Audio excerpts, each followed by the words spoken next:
Close your eyes for a moment and imagine someone rich. What do you see? A luxury car, a penthouse, designer clothes, perfect vacations, a life that looks effortless. Now open your eyes, because what you just imagined is not wealth.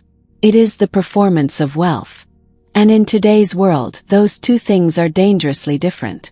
We have been trained to recognize riches through symbols, objects, brands, lifestyles, and carefully curated images. But real wealth rarely announces itself that loudly. In fact, the louder it looks, the more likely it is that something else is happening behind the scenes. This is the illusion of wealth. And almost everyone is trapped inside it. Let's start with a simple but unsettling idea. Looking rich and being wealthy are not the same thing. One is visual. The other is structural. One is about appearance. The other is about control. But modern society has merged them so tightly that most people never question the difference. If someone drives a high-end car, lives in a beautiful home, and wears expensive clothing, we instinctively label them successful. We assume they have made it. But assumptions are cheap. And illusions are everywhere. Because many of the lifestyles we admire are built not on wealth, but on debt, leverage, and financial fragility. A person can look rich while being financially suffocated. A person can look ordinary while being quietly powerful. The camera does not show balance sheets. Social media does not show liabilities. And human psychology fills the gaps with fantasy. Consider the middle-class dream. Stable job, rising salary, bigger house, better car, better everything. From the outside, this looks like progress. From the inside, it often becomes a treadmill. Income rises, but expenses rise faster. Lifestyle expands, but freedom shrinks. More money comes in, yet more obligations appear. Loans, mortgages, subscriptions, upgrades, payments that never truly end. Feels like climbing. But structurally it can be a loop. Because wealth is not defined by income. It is defined by what you own versus what owns you. A large salary with large liabilities is not wealth. It is maintenance. It is survival at a higher altitude. And survival is not the same as power. Real wealth operates differently. It is not primarily about spending. It is about positioning. True wealth is built on assets. Things that generate value, cash flow, influence, or long-term advantage. Businesses, equity, intellectual property, systems, ownership structures. These are rarely glamorous in the cinematic sense, but they are deeply consequential. An asset works even when you don't. A liability demands payment whether you can afford it or not. This distinction is simple, yet psychologically invisible, because humans are wired to react to signals, not spreadsheets. We respond to what we can see. Cars are visible. Cash flow structures are not. Logos are visible. Compounding mechanisms are not. So we misjudge. Constantly. There is another layer to this illusion. Status. Much of what we associate with wealth is actually about signaling, communicating success, belonging, power, or desirability through visible consumption. Luxury goods do not merely provide utility. They provide identity reinforcement. I am successful. I belong here. I have value. These signals are powerful because social perception matters deeply to human beings. We are tribal creatures. Recognition, admiration, and validation activate emotional circuits far older than modern economics. But signaling can be financed, and often is. Which means a person can purchase the appearance of success without possessing the stability behind it. The illusion survives because observers rarely differentiate between funded lifestyles and funded assets. One drains, the other builds, but both can look identical from a distance. Now consider a quieter figure. No dramatic displays. No obvious extravagance. Modest clothing. Simple routines. Low visibility. In the logic of appearances, this person might be dismissed as average.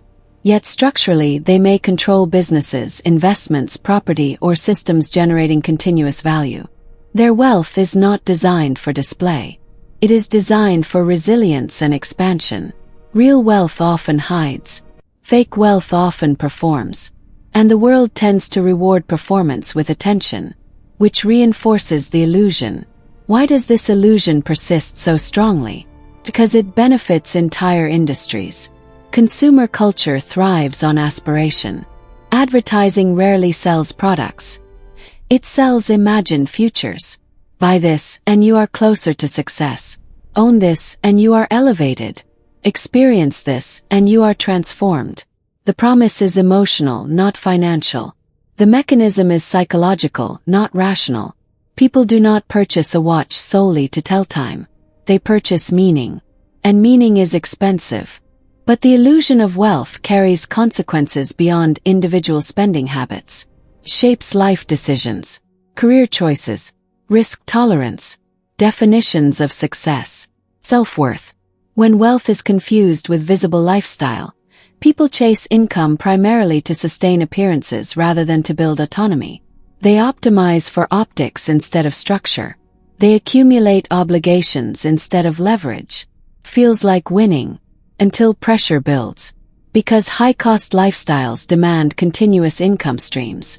Any disruption, job loss, market shifts, unexpected events, can destabilize the entire system. Fragility hides beneath polish. And polish hides fragility. True wealth, by contrast, tends to reduce pressure over time. Assets generate returns. Ownership compounds. Dependencies shrink. Choices expand. The wealthy individual is not defined by what they can buy today, but by how little external permission they require to sustain their existence tomorrow. Freedom, not flash. Optionality, not optics. Durability, not drama. Yet culturally, we celebrate the visible.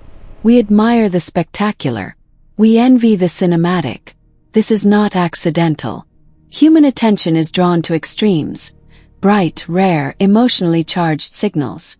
A luxury car passing by triggers immediate recognition. A diversified portfolio generating passive returns triggers nothing. One is sensory. The other is abstract. So one dominates imagination. There is also a psychological comfort in the illusion.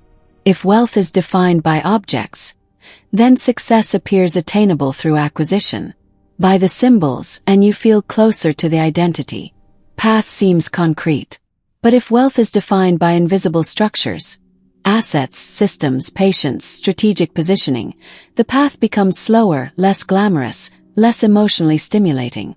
Illusions are easier to consume. Reality requires discipline. Now let's confront an uncomfortable truth. Many people spend their lives trying to look financially successful rather than becoming financially secure.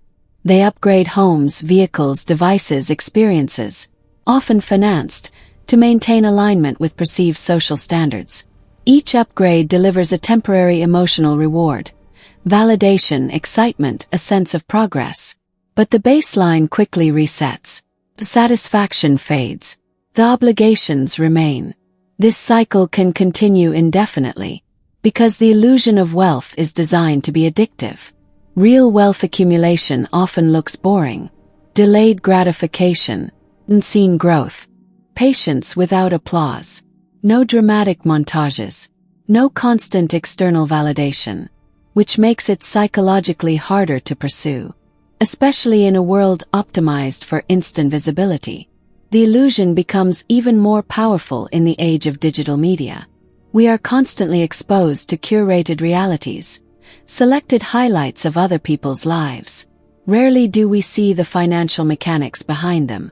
Income sources, debts, risks, trade-offs, these remain invisible.